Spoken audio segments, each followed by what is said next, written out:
अस्सलाम वालेकुम दोस्तों, मेरा नाम है वकास हैदर और आप देख रहे हैं हैदर टीवी। दोस्तों, ये बात तो हर मुसलमान जानता है कि अल्लाह के अलावा कोई खुदा नहीं है। पर क्या हो अगर कोई काफिर अल्लाह ताला को ही चैलेंज करना शुरू कर दे। वेल, आज की इस वीडियो में मैं आपको खुदा को चैलेंज करके इबरत बनने वाले सबसे मुनाफिक लोगों के बारे में बताने जा रहा हूँ। तो शुरू करते हैं अपना काउंटडाउन। थॉमस एंड्रयू, दोस्तों ये जो शख्स आप देख रहे हैं ये एक ब्रिटिश बिजनेसमैन और शिप बिल्डर था जो बहरी जहाजों को डिजाइन करता था। ये वही शख्स था जिसने दुनिया का सबसे फेमस शिप टाइटैनिक बिल्ड किया था। वैसे तो ये एक बहुत ही माहिर शिप डिजाइनर था, लेकिन ये अपने टैलेंट को लेकर कुछ ज्यादा ही गरूर में आ गया था। जब इसने टाइटैनिक बिल्ड किया तो इससे अपने टैलेंट पर इतना गरूर था कि इसने दावा किया कि इस शिप का डिजाइन इतना परफेक्ट है कि इसे नाउजुबिल्ला खुदा भी समुद्र में नहीं डुबो सकता। लेकिन जैसा कि आप सब जानते हैं कि जब टाइटैनिक को पहली दफा समुद्र में उतारा गया था तो अब ये नॉर्थ अटलांटिक ओशन पर पहुंचा ही था कि ये वहां एक आइसबर्ग से टकराकर डूब गया था। इस शिप में दुनिया के बड़े बड़े बिजनेसमैन और मशहूर अफराद भी सफर कर रहे थे, जिनमें एंड्रयू भी शामिल था। लेकिन अल्लाह की करनी ऐसी हुई कि दुनिया का सबसे बड़ा बहरी जहाज समुद्री हादसे का शिकार हो गया। जब ये जहाज बर्फ से टकराया तो इसमें शगाफ पड़ गया और तेजी से समुद्र का बर्फीला पानी अंदर दाखिल होना शुरू हो गया। उस वक्त टाइटैनिक में 1500 अफराद शामिल थे, जिनमें से आधे से ज्यादा टाइटैनिक के साथ ही डूब गए थे। इस शख्स ने अल्लाह ताला को चैलेंज किया था और अल्लाह ने इस समेत इसके बनाए हुए शिप को भी समुद्र के अंदर गरक कर दिया। इवन आज तक थॉमस एंड्रयू की लाश भी किसी को नहीं मिली। वेल, अब बंदा अल्लाह की कुदरत को चैलेंज करने की कोशिश करेगा तो ऐसा तो होगा ही। नमरूद, दोस्तों दुनिया में शायद ही कोई ऐसा मुसलमान होगा जो नमरूद को ना जानता हो। ये अपने दौर का सबसे जालिम और जाबर बादशाह था। इसने खुदाई का दावा किया था और लोगों को मजबूर करता था कि वो इसकी इबादत करें। जब हजरत इब्राहिम अलैहिस्सलाम ने इसे इस्लाम की दावत दी तो इसे शदीद गुस्सा आया और इसने उनसे कहा कि जाओ और अपने अल्लाह से कहो कि इसका मुकाबला करने के लिए अपनी फौज भेज दे। सिर्फ इतना ही नहीं बल्कि ये वही खबीस था जिसने हजरत इब्राहिम अलैहिस्सलाम को आग में डाल दिया था। लेकिन अल्लाह के हुक्म से वो आग हजरत इब्राहिम के लिए ठंडी हो गई थी। इस पर अल्लाह ताला ने नमरूद का मुकाबला करने के लिए मच्छरों की एक फौज भेजी। इन बारीक और छोटे मच्छरों ने नमरूद के लश्कर का सिर्फ खून ही नहीं बल्कि गोश्त तक नोच लिया था और वो पूरे का पूरा लश्कर हलाक होकर बर्बाद हो गया था। इन नमरूदियों की सिर्फ हड्डियां ही बाकी रह गई थी। सिर्फ इतना ही नहीं बल्कि इस लश्कर में से सिर्फ एक मच्छर नमरूद मलून की नाक में घुस गया और नाक के जरिए इसके दिमाग में चला गया था। 400 साल तक इस मच्छर ने नमरूद का वो हश्र किया कि ये अपना सर दीवारों और फर्श पर मारता था। इवन के सुकून पाने के लिए ये अपने सर पर हथौड़े और जूते भी मरवाता था। अल्लाह ताला ने इसे दुनिया की सबसे अदना मखलूक के जरिए उस मकाम पर पहुंचा दिया कि पहले जो लोग इसकी पूजा करते थे आखिर में ये उन्हीं से जूते खाता खाता मर गया था। वेल, अल्लाह ताला को ललकारने वालों का अंजाम ऐसा ही होता है। अब्राहा, दोस्तों 571 सदी ईस्वी में यमन की सल्तनत पर एक जालिम बादशाह की हुकूमत थी जिसका नाम अब्राहा था। इसने यमन में एक गिरजा घर बनाया था और ये चाहता था कि वहां रहने वाले तमाम लोग मक्का को छोड़कर इस गिरजा घर में आकर इसकी इबादत करें और इसे अपना खुदा मान लें। लेकिन जब मुसलमानों ने इसके खिलाफ बगावत की तो इसने गुस्से में आकर कसम खाई कि ये माज़अल्लाह खानाकाबा को गिरा देगा। चुनाचा ये अपनी फौज लेकर मक्का मुकरमा में पहुंच गया। इसके लश्कर में सिपाहियों के साथ साथ हजारों की तादाद में हाथी और घोड़े भी शामिल थे। जब ये बैतुल्लाह के नजदीक पहुंचा तो अचानक आसमान में परिंदों की एक बहुत बड़ी फौज नमूदार हो गई और खाना काबा का तवाफ शुरू कर दिया।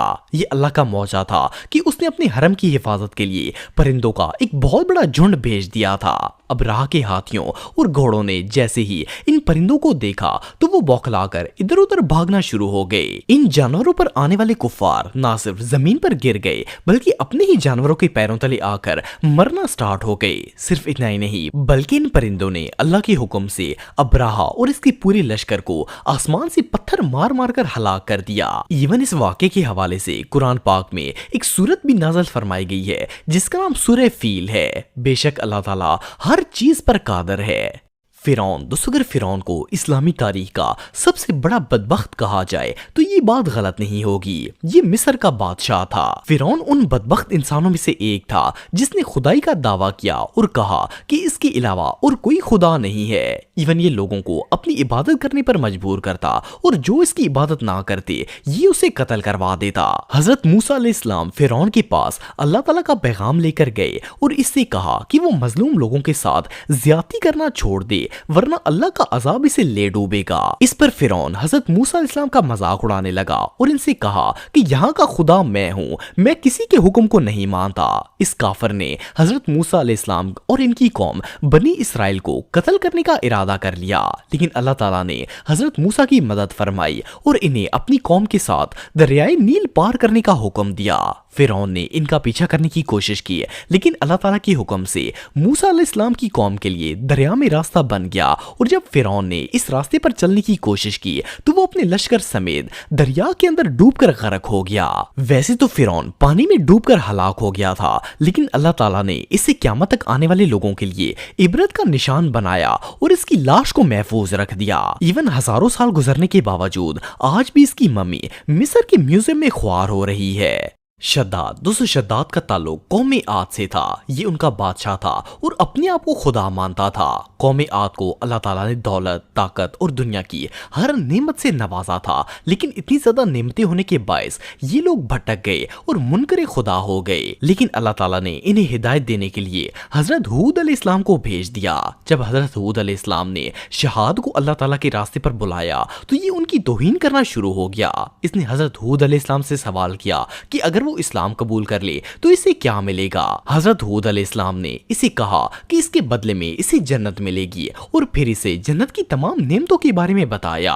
اس پر وہ کہکی لگا کے ہنسنے لگا اور بولا کہ یہ کون سی بڑی بات ہے، ایسی جنت تو میں خود بھی تیار کر سکتا ہوں۔ اس بدبخت نے اللہ کا مقابلہ کرتے ہوئے اپنی سلطنت پر پوری جنت تعمیر کروائی اور اس کا نقشہ بالکل ویسا ہی رکھا جیسا حضرت ہود علیہ السلام نے اسے بتایا تھا۔ ایون اس نے اپنی جنت کو دنیا کی ہر نعمت سے آراستہ کر دیا، لیکن جب یہ اپنی جنت میں داخل ہونے لگا تو اس کے دروازے پر ملک الموت کھڑے تھے۔ شاداد نے انہیں دیکھ لیا اور ان کے آگے گڑ گڑانے لگا کہ ایک دفعہ اسے اپنی جنت میں داخل ہونے کی مہلت دے دی جائے، لیکن اس کے انجام کا وقت اللہ تعالیٰ نے مقرر کر رکھا تھا۔ یہ اپنی بنائی ہوئی جنت میں جانے سے پہلے ہی مارا گیا تھا۔ اللہ کے منکر کے لیے اس سے بہتر سزا اور کیا ہو سکتی ہے؟ اسٹیفن ہاکنگ دوستو یہ جو شخص آپ دیکھ رہے ہیں اس کا شمار دنیا کے سب سے فیمس سائنٹسٹ میں ہوتا ہے۔ اس منحوس نے اللہ کے وجود کو ماننے سے انکار کر دیا اور ساری دنیا کے سامنے یہ کہا کہ اس دنیا میں خدا ایگزسٹ ہی نہیں کرتا اور نہ ہی کوئی دنیا کو چلا رہا ہے۔ یہ بدبخت اللہ پر ایک کتاب بھی لکھ رہا تھا جس کا نام برنگ آنسرز ٹو بگ کوسچنز تھا۔ اس نے اپنی کتاب میں لکھا کہ صدیوں سے لوگ یہ سوچتے آ رہے ہیں کہ مجھ جیسے معذور لوگ اللہ کی سزا کا شکار ہیں، لیکن ایسا نہیں ہے، ہماری قسمت کوئی نہیں لکھتا۔ ایون اس کافر نے یہ بھی کہا کہ مرنے کے بعد انسان کے ساتھ کچھ نہیں ہوگا اور جنت بھی کوئی چیز نہیں ہے۔ اس نے اعلانیہ یہ بات کہی کہ نعوذ باللہ خدا کا کوئی وجود نہیں ہے اور وہ کسی خدا پر یقین نہیں رکھتا، لیکن اسے علم ہی نہیں تھا کہ جس ذات کے بارے میں یہ اتنی بڑی بکواس کر رہا ہے اس کی ایک کن پر وہ تو کیا پوری دنیا فنا ہو سکتی ہے۔ اس مالون پر اللہ کا ایسا عذاب ہوا کہ جس رات اس نے یہ کال بکے تھے اس سے اگلی ہی صبح یہ اپنی چیئر پر مرا ہوا پایا گیا تھا۔ اس کی موت آج تک پوری دنیا کے لیے ایک عبرت ہے کہ جو شخص اللہ کی قدرت کو چیلنج کرتا ہے اس کا حال یہی ہونا چاہیے۔ تو دوستو آج کے لیے بس اتنا ہی، امید آپ کو ویڈیو پسند آئی ہوگی۔ اگر آپ مجھے انسٹاگرام پہ فالو کرنا چاہتے ہیں تو دی حیدر ٹی وی پہ آپ مجھے فالو کر سکتے ہیں۔ ملتا ہوں آپ سے نیکسٹ ویڈیو میں، تب تک کے لیے اللہ حافظ۔